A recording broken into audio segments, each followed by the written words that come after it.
Hello, Paul Auwaerter here with Medscape Infectious Diseases. As we head into later summer and the weather is a frequent topic of concern, especially with heat, humidity, and often in many parts of the country, extra water.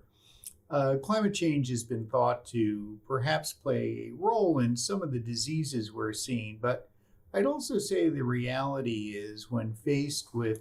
a patient who has a fever and nonspecific symptoms, it can often be quite challenging to determine what's going on.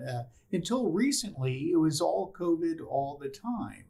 And that's, of course, not been the case now for some time, although COVID is increasing a bit with some statistics in July of 2023, at least pointing toward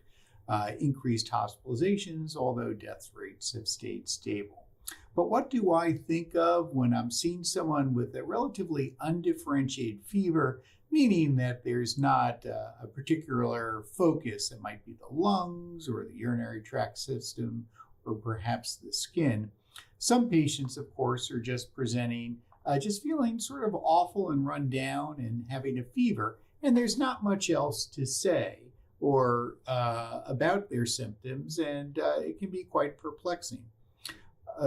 Patients sometimes are labeled as having a summertime flu or a virus, and in past years, that's sometimes not an unreasonable consideration. For example, enterovirus is a virus that's famous for appearing more in later summer months and early fall, and can cause respiratory illness or a febrile illness with rash, hand, foot, and mouth disease, sore throat, for example,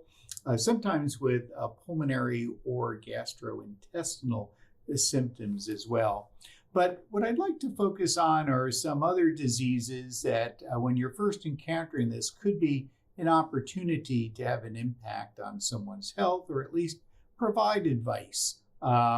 in terms of expectations and so on while undergoing evaluation. I think probably the first thing to think about is where the patient's been in the past, anywhere from 2 to 4 weeks. And the reason for this is tick-borne diseases. Lyme disease is the most common vector-borne illness in the United States, transmitted by the Ixodes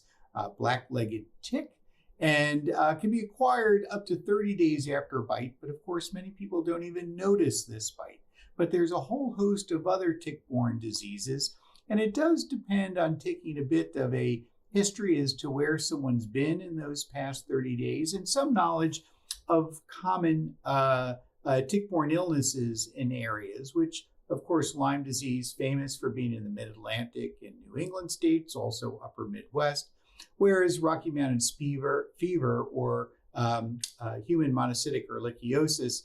tends to favor more the southern central states, but can really occur in an increasing number of states in terms of HME, and Rocky Mountain spotted fever can occur in any of the lower 48 states.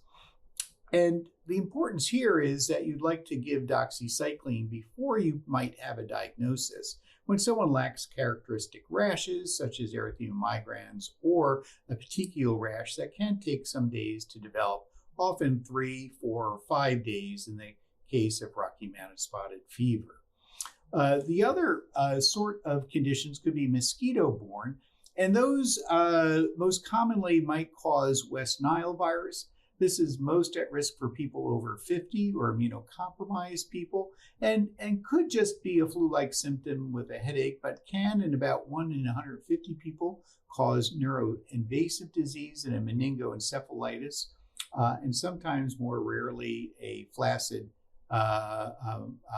myelitis infection. And then there is much